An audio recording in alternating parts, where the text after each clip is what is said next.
So this next video is a change maker from the West Contra Costa Unified School District in Northern California.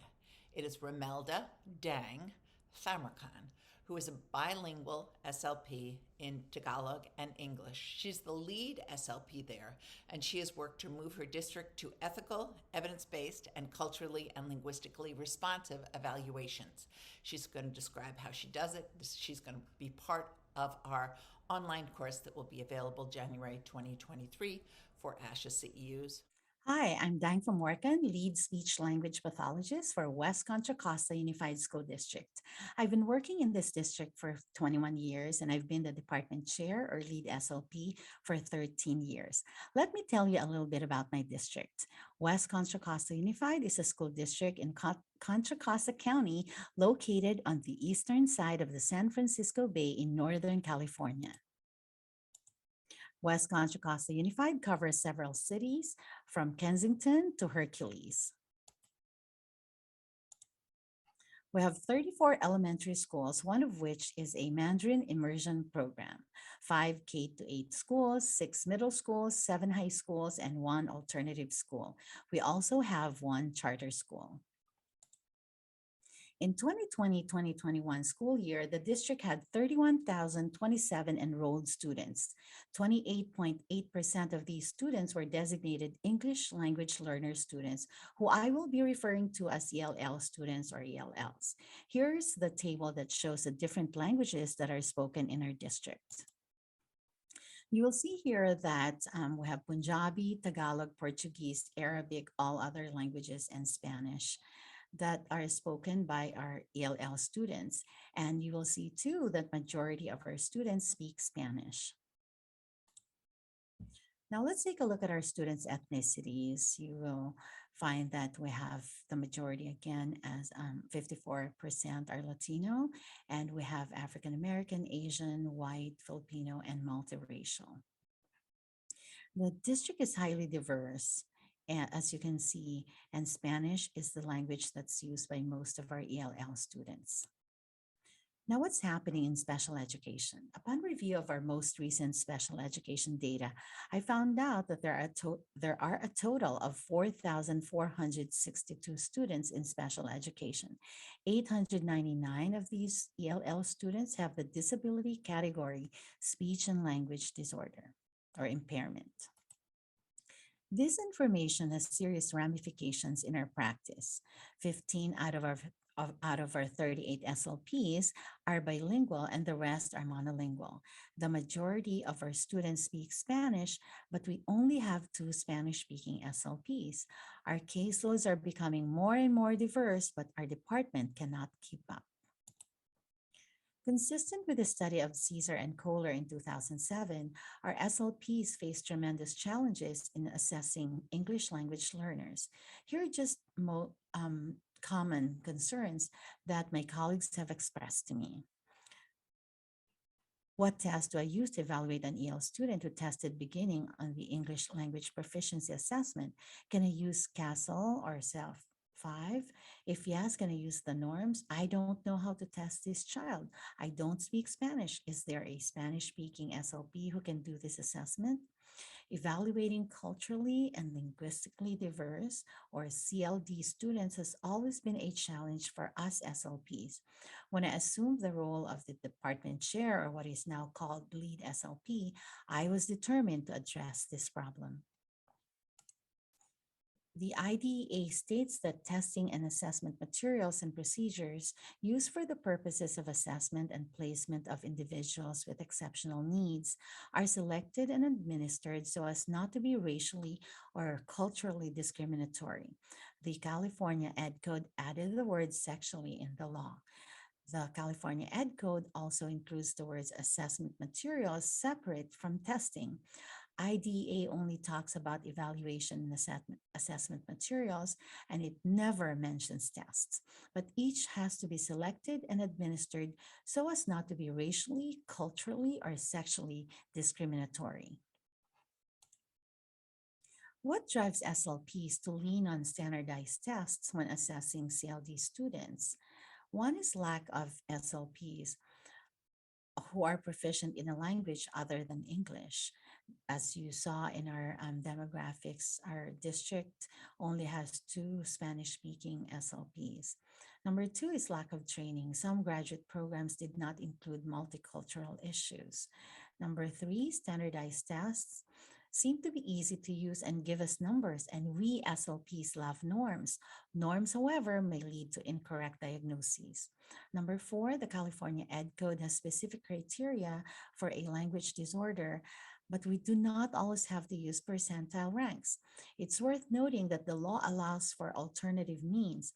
Using inappropriate assessment materials lead to biased results. Now, here's the California Ed Code eligibility criteria. We have articulation disorder, voice and fluency, and there are no numbers or standard scores required or stated in the law. However, for language, there are numbers that are written in the law, and we SLPs tend to read just the first part of it. So here, the pupil scores at least 1.5 standard deviations below the mean or below the 7th percentile for his or her chronological age or developmental level on two or more standardized tests in one or more of the following areas of language development: morphology, syntax, semantics, or pragmatics. There is the second part of the law, however, which most of us tend to forget. When standardized tests are considered to be invalid for the specific pupil, the expected language performance level should be determined by alternative means as specified on the assessment plan. We have to be careful about choosing assessment materials because the biases in the assessment materials may inappropriately identify students with speech or language disorder. The law provides for alternative means, which would be more appropriate for students who speak varieties of English other than mainstream American English, who are going through second language learning, or who come from low socioeconomic backgrounds. There's also the second part of that law, which includes a score and a language sample. Here again, we see that alternative means should be considered when standardized tests are considered invalid. In our district, we continue to grapple with challenges in assessing CLD students. To effect changes, we have done and continue to implement the following. What have we done to bring about change? One is to talk about it. We recognize that there is a big problem about the way we are assessing our CLD students. In our monthly meetings, I include one or two concepts or ideas about testing our CLD students, and we have been discussing dynamic assessments. Our monthly meetings serve as a venue for discussions about difficult topics, and testing our CLD students has been an area that has been identified as an area of interest as well as difficulty. I'm seeing more SLPs being open to alternative ways of assessing CLD students. Number two, provide consultation and supportive meetings. I work with our bilingual SLPs and we provide consultation to our colleagues about what assessment materials or procedures to use with CLD students. I have created a space where SLPs can freely ask questions and discuss questions about testing these students. One of the blessings of the pandemic was that I was able to hold weekly supportive meetings so that SLPs can connect with each other on Zoom and discuss difficult cases. The meetings were intended to be productive conversations about testing our difficult to test students, most of whom were CLD students. Number three, provide alternative assessment materials that CLD can access and use with their CLD students. I have created a department Padlet that SLPs can access. I will show you a screenshot later of how that looks like. It has links to resources such as Leaders Project, where SLPs can access SLAM cards, non-word repetition tests, and other wonderful resources. Our new SELPA director has recently approved my request for a complete set of SLAM cards for all SLPs. When I share this news at our department meeting, those who have not used the SLAM cards express willingness to try them. And I'm also a member of a collaborative where we can request materials. And this is a great way to obtain assessment materials that would be more appropriate for our CLD students. Here's our Padlet. So you can see we have assessment resources right here where you can see the um, SLAM cards. And then we have our template. We have bilingual resources as well. And we have our interview forms, the critical questions for parents and teachers, and non-word repetition task demonstration. We also have all our department forms. RTI is one of them, RTI form. Number 4, hire more bilingual SLPs who are knowledgeable about evaluating CLD students. I go to job fairs with our SELPA director to recruit SLPs. I also conduct interviews. Our interviews include questions about assessments for or with CLD students so that we can gauge the candidates' knowledge and skills about assessment with this population. Number 5, incentivize bilingual SLPs by providing them a bilingual stipend. We have the bilingual stipend written into our contract. We make sure to include it every time our contract is renegotiated. This is a great way to attract bilingual SLPs and motivate monolingual SLPs to learn the language that's being used by their students. Number 6, regularly provide professional development or PD activities on testing CLD students.